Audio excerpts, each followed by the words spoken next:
semua keadaan jiwa kita, hati kita, perasaan-perasaan kita sudah lebih dulu bahkan pernah dirasakan oleh Nabi Muhammad SAW. Kalau Anda pernah gelisah, Nabi dulu pernah gelisah. Kalau Anda bahagia, Nabi juga pernah bahagia. Kalau Anda merasakan kekhawatiran, Nabi dulu pernah khawatir. Dan miniatur kehidupan kita sudah dicontohkan dalam perjalanan kehidupan Nabi Muhammad SAW agar kita bisa belajar mengatasi problematika kehidupan. Allahu Akbar, kalau beliau tidak diutus oleh Allah, kita tidak tahu bagaimana cara menyelesaikan pemetaan kehidupan kita hingga dengan saat ini. Bahkan satu ketika pernah beliau kemudian dalam masa yang telah panjang berdakwah, qadarullah kemudian ada wahyu yang jeda datangnya tidak seperti biasanya. Biasanya datangnya cepat, berganti hari turun wahyu, ganti pekan turun wahyu. Ini beberapa masa wahyu belum turun. Ada hikmah di balik itu. Teman-teman sekalian, tiba-tiba beliau naik ke atas bukit, wahyu belum turun juga. Pulang ke rumah, belum turun juga. Sampai keadaan itu terlihat oleh kalangan kafir Quraisy dan mereka berkata, lihatlah Muhammad sudah gila. Dituduh gila. Jadi kalau Anda cuma dituduh dengan hal-hal yang ringan, dituduh soleh, kan? Dituduh kemudian orang yang berubah, dituduh semakin beriman dan sebagainya, barangkali itu lebih baik. Nabi dituduh gila, Anda bayangkan. Tuh Muhammad sudah gila. Muhammad sudah ditinggalkan oleh Tuhannya. Muhammad sudah kehilangan pegangannya. Muhammad sudah tidak punya orientasi. Orangnya sudah nggak jelas, bolak-balik tidak karuan. Naik ke atas bukit seakan-akan orang yang frustasi dan seterusnya. Tapi tahukah Anda apa yang terjadi? Setelah berbagai cacian, makian, tuduhan macam-macam diterima oleh Nabi SAW, lantas tibalah masanya Allah menurunkan satu surah, bahkan disandingkan dengan surah yang lainnya. Bersandinglah dua surah ini secara bersamaan turun. Surah ke-93 dan surah ke-94-nya terkait berkelindan, memberikan satu harapan yang sangat panjang. Kata Allah, wadduha wal laili idza saja ma wadda'aka rabbuka wa ma qala walal akhiratu khairul laka minal ula walasawfa yu'tika rabbuka fatarda alam yajidka yatiman fa'awa wa wajadaka dhallan fahada ووجدك عائلا فأغنى فأما اليتيم فلا تقهر وأما السائل فلا تنهر وأما بنعمة ربك فحدث. Ya Muhammad, saya bersumpah dengan waktu duha. Kalau kita baca dengan ilmu balaghahnya, itu bukan sekedar sumpah mengilustrasikan waktu duha. Karena di ilmu balaghah itu nanti ada 3 turunan ilmu. Ada disebut ilmu ma'ani, ilmu mencari kata-kata sehingga ungkapannya sesuai untuk disampaikan. Mana kata-kata yang tepat untuk disampaikan dalam konteks yang ingin dibicarakan. Itu ma'ani namanya. Kemudian setelahnya ada ilmu bayan. Bagaimana mengemas kosakata yang bagus ini sehingga bisa disampaikan dengan jelas. Orang tidak bingung menerimanya, paham maksudnya. Kemudian setelah itu kadang-kadang jelas kalimatnya, tapi kedengarannya tidak indah. Woi, rapatkan, woi, apa belum paham juga? Rapatkan saf.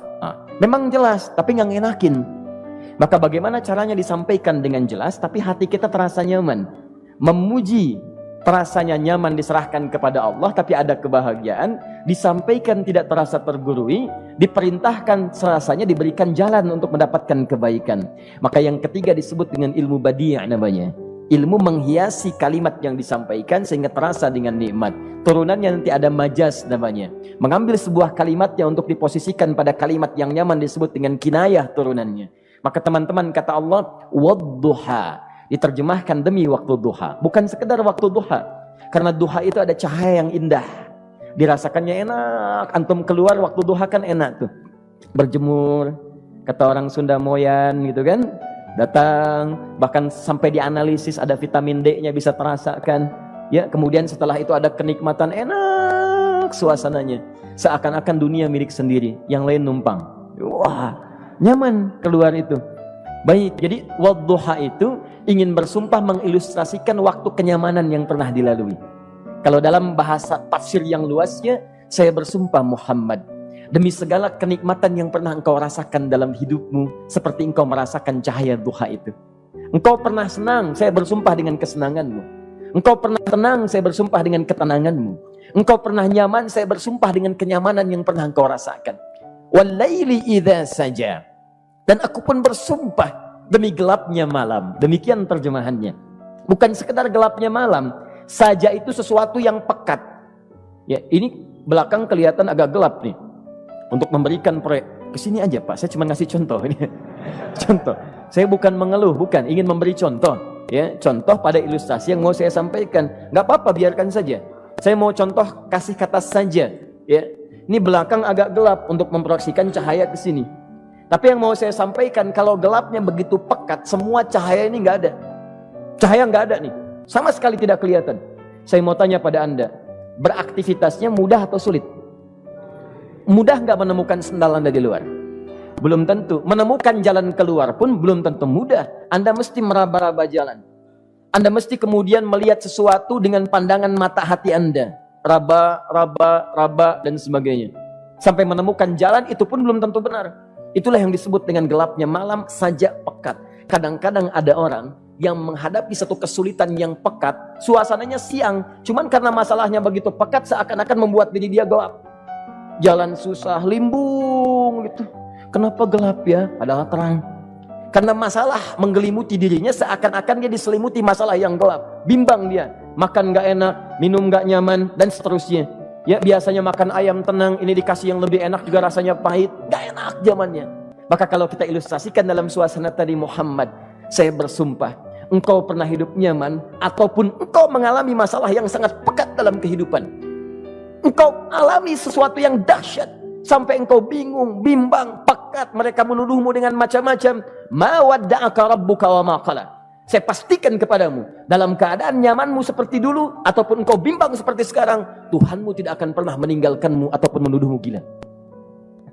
Orang-orang yang dekat dengan Allah Subhanahu wa taala, maka Allah akan menjaganya baik dalam keadaan yang tenang dan nyaman ataupun dalam kesulitan yang luar biasa. Walal akhiratu khairul laka minal ula.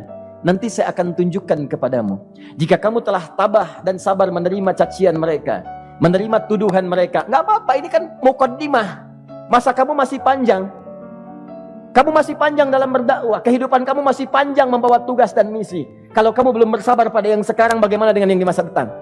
Tapi saya pastikan kepadamu, jangankan yang seperti ini, masalah pekat yang paling hebat pun kamu akan hadapi, yang membuat kamu sedemikian sulit lebih daripada ini, yakinkan pada jiwamu, aku tidak akan pernah meninggalkanmu.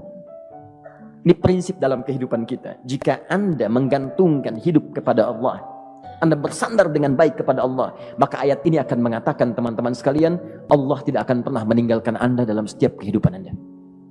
Nanti, sekarang perjuangan. Kata Allah, walal akhiratu khairul laka minal ula. Nanti saat kamu tiba di akhirat, saya akan tunjukkan kepadamu ada yang lebih hebat yang tidak pernah engkau rasakan sebelumnya saat di bumi. Tidak akan ada lagi kesulitan yang kamu hadapi. Tidak akan ada lagi cacian yang kamu kemudian hadapi. Tidak ada lagi kemudian tuduhan yang kemudian kamu rasakan. Aku akan berikan apapun yang kamu inginkan sampai kamu puas. Wala sawfa yu'tika rabbuka fatardah. Nanti kamu pengen apapun, aku berikan. Kalau saufa masih ada jeda, ya. Kalau bahasanya wa yu'tika mungkin seketika. Tapi ketika mengatakan saufa, artinya bukan saat ini Muhammad. Sekarang pun aku berikan, tapi nanti yang di akhirat aku berikan sampai kamu merasa puas. Ayo minta apa saja. Hadir, hadir, hadir, hadir. Tapi yang paling indah, kalau kamu tidak percaya, alam yajidka yatiman fa'awa. Cobalah ingat, kalau sekarang sedang susah, coba ingat dulu. Bukankah saat kamu yatim, aku yang merawat sampai kamu tidak merasakan kegelisahan itu? Lahir bapak tidak ada, aku cukupkan dengan kakek. Kakek meninggal, aku hadirkan ibu dan paman hadir di sekitaranmu. Ibu meninggal, ada kakek. Kakek meninggal, ada paman. Dan Khadijah hadir di sekitaranmu. Bukankah aku rawat pada saat itu? Wajadaka dhallan fahada. Kamu sedang bingung, sedang susah, bukankah sering aku berikan petunjuk kepadamu? Wajadaka ailan fa'aghna. Kamu merasakan kesulitan, lahir dalam keadaan yatim, tidak ada pendukung, maka aku jadikan kaya. Bukankah saat kamu menikah dengan Khadijah, aku tambahkan lagi pendukung untuk misi dakwahmu? Ini pesan dalam Al-Quran. Kalau Anda sedang merasa susah, kalau ingin menenangkan diri, ingat-ingat yang baik-baik yang dulu. Kalau Anda sedang jatuh dalam bisnis, ingat-ingat saat Anda meningkat dalam bisnis Anda. Allah tidak pernah tinggalkan Anda. Mungkin ini ujian untuk membuat Anda lebih hebat lagi di masa depan. Kalau Anda tidak tahan bantingan yang sekarang, bagaimana Anda bisa mengatasi pelintiran yang akan datang? Karena dalam kehidupan bukan cuma dibanting. Anda mungkin mengalami penyingkiran, penyungkuran, lipatan, guntingan, bantingan, macam-macam. Jikalau satu gaya belum bisa Anda atasi, bagaimana Anda bisa berharap mendapatkan turunan yang lainnya? Selalu ingat bahwa jika hidup Anda ingin tampil gaya, Anda harus merasakan tekanan dalam kehidupan. Karena F selalu berbanding lurus dengan P, hukum Pascalnya. Gaya berbanding lurus dengan tekanan. Orang yang ingin tampil gaya dalam kehidupan, maka dia mesti siap menghadapi tantangan-tantangan hidup yang diatasi. Turun ayat sampai ujungnya. Jikalau kamu sudah begini lagi, jangan pernah kamu membentak orang lain. Jangan pernah merendahkan orang lain. Karena Allah pun menjaga setiap hamba sepanjang ia mendekat kepadamu. Setelah itulah turun kemudian surah Al-Insyirah. Alam nashrah lakas sadra. Antum kenal Nabi Musa? Baik. Tapi agak lumayan lah. Tadi saya di Soreang kenal Fir'aun. Di sini Musa. Baik, alhamdulillah. Perhatikan ya, dahsyatnya pemberian Allah kepada Nabi Muhammad SAW. Nabi Musa alaihi salam, dan sering kali kita bacakan untuk memohon kepada Allah. Rabbi syrahli sadri. Perhatikan baik-baik. Ini keunggulan Nabi Muhammad SAW dibanding Nabi Musa alaihissalam. Dua-duanya Nabi, Rasul, tapi masing-masing punya keistimewaan. Musa, Nabi, berdakwah, memohon kepada Allah kelapangan hati. Rabbi syrahli sadri. Ya Allah, tolong lapangkan hatiku nih. Kenapa mesti lapang? Karena pasti Musa merasakan nih. Saya tahu betul karakter Fir'aun. Belum apa-apa sudah memaki. Kalau orang yang hatinya tidak lapang, tidak akan tahan dengan makian, keluarlah kemudian balasan yang tidak digambarkan sebelumnya. Fir'aun itu kasar. Kasarnya bukan sekedar kasar, bahkan saking kasarnya bisa berujung pada eksekusi kematian. Saya contohkan tadi di sore yang ini, saya nggak suka dengan rambutnya nih, kata Fir'aun. Bukan nyuruh nyukur mas, tolong pisahkan kepala dari badannya. Gitu gayanya tuh Fir'aun. Ya, bukan nggak ngenakin, susah dengan Fir'aun itu. Jadi kalau belum apa-apa datang Musa ke situ, hatinya tidak seluas samudra, hatinya tidak lapang, cuman seluas gelas, tidak akan sabar menerima cacian Fir'aun. Begitu datang dicaci, dasar anak gak tahu diri, gak tahu malu, sudah saya rawat begini. Ya Allah, saya bosan dengarnya, matiin aja sekarang. Musa Nabi berdoa dikabulkan. Cuman kalau Fir'aun kemudian ajalnya misal wafat pada saat itu, tidak akan jadi contoh kepada kita untuk kekinian. Bagaimana orang yang bebal untuk bertobat kepada Allah Subhanahu wa ta'ala. Bagaimana penyimpangan dalam kedudukan. Bagaimana dia kemudian akrab dengan pengusaha yang gelap. Di pengusaha gelap berpartner dengan penguasa zalim. Sudah ada dari dulu. Pengusahanya disebut dengan Qarun.